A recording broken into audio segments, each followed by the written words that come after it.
नमस्कार दोस्तों, success study वालोदा YouTube channel में आपका स्वागत है। आज के वीडियो में हम लेकर आए हैं आपके लिए समास, जो कि हिंदी विषय के लिए वार्षिक परीक्षा की तैयारी में बहुत ही महत्वपूर्ण टॉपिक होता है। समास से संबंधित प्रश्न कक्षा 6, 7, 8 और भी कक्षाओं में पूछे जाते हैं। समास क्या होते हैं, समास कितने प्रकार के होते हैं और समास की पहचान हम कैसे करेंगे, समास का विग्रह कैसे होता है, यह सब जानकारी हम इस वीडियो में आपको देने वाले हैं। तो बने रहिए मेरे साथ वीडियो के अंत तक। और यदि चैनल पर आप पहली बार आ रहे हैं तो चैनल को सब्सक्राइब करना न भूलिएगा, और सब्सक्राइब करना बिल्कुल फ्री है, इसका कोई पैसा लगना नहीं है। तो चलिए शुरू करते हैं हम आज का वीडियो। समास है ना। अब समास क्या होता है? दो शब्दों के मेल से जो नया शब्द बनता है उसे समास कहते हैं, है ना। जब दो शब्द मिल जाते हैं और उनसे एक नया शब्द बन जाता है उसे हम क्या कहेंगे? समास कहेंगे, है ना। अब समास जो है 6 प्रकार के होते हैं। कितने प्रकार होते हैं? 6 प्रकार के समास होते हैं। इसमें से पहला प्रकार है तत्पुरुष समास। हम प्रत्येक समास के बारे में पढ़ेंगे, उनके उदाहरण समझेंगे, विग्रह समझेंगे, एक के बाद एक। ठीक है। तो तत्पुरुष समास किसे कहते हैं और उसकी पहचान क्या होती है? तो देखिए, जिस सामासिक पद में दूसरे पद की प्रधानता होती है तथा बीच में विभक्तियों का लोप होता है, वहाँ तत्पुरुष समास होता है। विभक्ति क्या हो गई? का, की, के, है ना, में, पर, ये जो होती हैं विभक्तियाँ कहलाती है। ठीक है ना। तो जैसे शब्द है आपका राजपुत्र, यह तत्पुरुष समास है। इसका विग्रह क्या हो जाएगा? राजा का पुत्र, यह विग्रह कहलाता है। और राजपुत्र क्या हो गया? आपका समास हो गया। इसी प्रकार से विश्वविख्यात, ये समास है। और विश्व में विख्यात, ये क्या हो गया? आपका समास विग्रह। तो देखिए, इसमें राजा का पुत्र में का जो है यह विभक्ति है, विश्व में विख्यात इसमें में क्या है? विभक्ति है। तो समास करने पर देखते हैं कि बन जाता है विश्व विख्यात, यानी इस विभक्ति का लोप हो जाता है। लोप माने ये लुप्त हो जाती है। ठीक है ना। अगला है सेनापति, इसका विग्रह हो जाएगा सेना का पति। रसोई घर, इसका विग्रह हो जाएगा रसोई का घर। इसी प्रकार से राजभवन, ये समास है और समास का विग्रह हो जाएगा राजा का भवन। ठीक है ना। इसी प्रकार से आगे और भी आपको शब्द हम बता रहे हैं। आत्मविश्वास, है ना, इसका विग्रह क्या होगा? आत्मा में विश्वास। कूड़ा घर, इसका विग्रह होगा कूड़े का घर। ठीक है ना। शंखनाद, इसका विग्रह होगा शंख का नाद। शक्तिहीन, है ना, इसका विग्रह होगा शक्ति से हीन। शौर्य चक्र, इसका विग्रह होगा शौर्य का चक्र, है ना। लोक माता, यानी लोक की माता। आत्मशक्ति, यानी इसका विग्रह हो जाएगा आत्मा की शक्ति। इधर सभी जो है ये समास के विग्रह हैं, है ना। परीक्षा में आता है, समास का विग्रह करने के लिए आता है और समास का नाम बताने के लिए आता है, समास की पहचान करने के लिए भी आता है।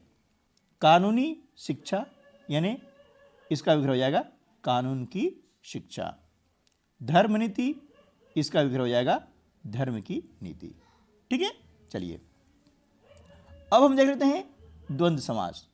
इसी प्रकार से आप जो है पूरे 6 समास जो होते हैं, समास के 6 प्रकार होते हैं, उन 6 प्रकारों के बारे में आप पूरी जानकारी इस वीडियो में प्राप्त करेंगे, ताकि आपको परीक्षा में समास से संबंधित कोई भी प्रश्न हल करने में दिक्कत बिल्कुल ना हो।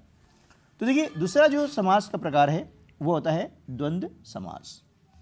अब द्वंद्व समास की पहचान क्या होती है वो देखिएगा कि जिस समास में दोनों पद प्रधान होते हैं और उनके बीच और का लोप होता है, ये और जो है ना, ये इसका लोप हो जाता है, वह द्वंद्व समास कहलाता है। जैसे रात दिन, ये समास पद है, सामासिक पद है, और इसका विग्रह क्या हो जाएगा?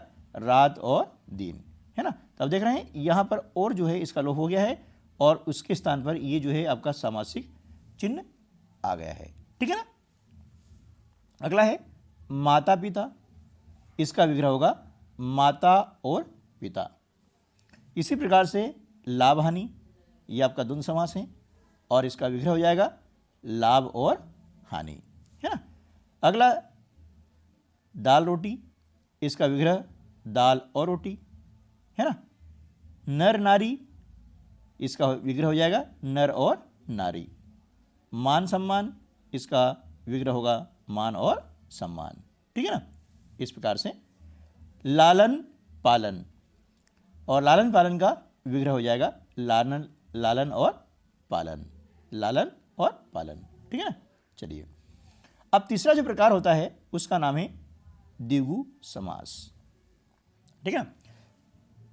जिस समास में पहला पद संख्यावाची विशेषण होता है तो वह द्विगु समास कहलाता है। देखो इसकी पहचान क्या है, जिसे पंचवटी है। इसमें देख रहे हैं कि पहला पद पंच है, पंच ने 5 होता है ना। यह पहला पद क्या हो गया, संख्यावाची हो गया है। ठीक है ना, संख्यावाची हो गया है और संख्यावाची होने के कारण ये कहलाएगा द्विगु समास। पंचवटी का जो विग्रह हो जाएगा 5 वट वृक्षों का समूह, ये से क्या कहलाएगा, समास विग्रह कहलाता है। परीक्षा में प्रश्न से पूछे जाते हैं कि समास का विग्रह करके समास का नाम बताइए, है ना। तो इस प्रकार से आप लिखेंगे त्रिभुवन। आप देख रहे हैं त्रि यानी 3 होता है, ये त्रि पहला पद है और ये भुवन की विशेषता बतला रहा है ना। तो 3 भवनों का समूह। इसी प्रकार से चौराहा, इसका विग्रह हो जाएगा 4 रास्तों का समूह। ठीक है ना। नवरत्न, इसका विग्रह हो जाएगा 9 रत्नों का समूह। त्रिनेत्र, इसका विग्रह होगा 3 आँखों का समूह। चौमासा, है ना, और इसका विग्रह हो जाएगा 4 महीनों का समूह। ठीक है ना। तो इसमें जो पहला पद होता है ये पहला पद संख्यावाचक होता है। आप देख रहे हैं कि सारे जो शब्द हैं, है ना, इनमें पहला पद क्या आ रहा है, संख्यावाचक आ रहा है। तो ये द्विगु समास की पहचान हो जाती है। इसी प्रकार से हम देखते हैं चतुर्भुज यानी 4 भुजाओं का समूह, सप्तभुज 7 भुजाओं का समूह, अष्टकोण 8 कोणों का समूह। ठीक है ना। यह आपका हो गया द्विगु समास। अगला जो प्रकार आता है वह होता है कर्मधारय समास। ठीक है ना। अब कर्मधारय समास की पहचान क्या होती है उसको हम थोड़ा सा जान लेते हैं। जिसमें पहला पद विशेषण तथा दूसरा पद विशेष्य हो तो वहाँ कर्मधारय समास होता है। कहने मतलब ये है कि पहला पद इसमें होता है विशेषण जो दूसरे पद की विशेषता बतलाता है, जिसे नील कमल, है ना। अब इसका विग्रह क्या हो जाएगा, नीला है जो कमल, है ना। महादेव, महान है जो देव, इसका हो गया विग्रह। घनश्याम यानी घन के समान श्याम। कमल नयन, इसका विग्रह हो जाएगा कमल रूपी नयन। पीत वस्त्र, इसका विग्रह हो जाएगा पीला वस्त्र।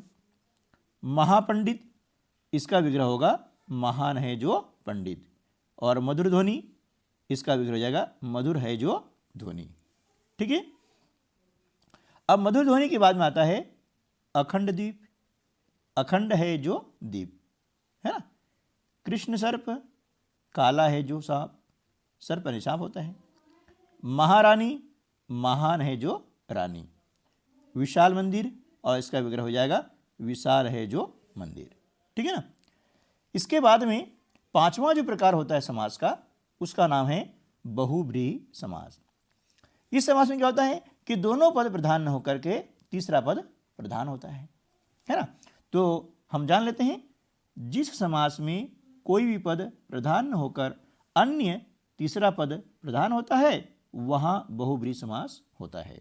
ठीक है। जैसे उदाहरण के लिए दशानन, 10 है आनंद जिसके, अर्थात रावण। अब ऐसा नहीं है कि 10 यहाँ पर आया हुआ है इसको द्विगु समास मान लेंगे। ठीक है ना, क्योंकि यहाँ पर दोनों पद प्रधान न होते हुए तीसरा पद प्रधान हो रहा है। नीलकंठ, इसका विग्रह हो जाएगा नीला है कंठ जिसका अर्थात महादेव। लंबोदर, इसका विग्रह होगा लंबा है उदर जिसका अर्थात गणेश। चक्रपाणी, इसका विग्रह हो जाएगा चक्र है पाणी, पाणी मतलब होता है हाथ, है ना, तो चक्र है पाणी में अर्थात विष्णु, या पाणी का अर्थ होता है हाथ।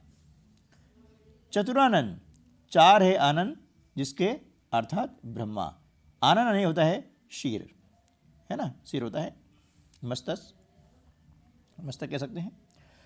छठा जो प्रकार होता है समास का उसका नाम होता है अव्ययी समास, है ना।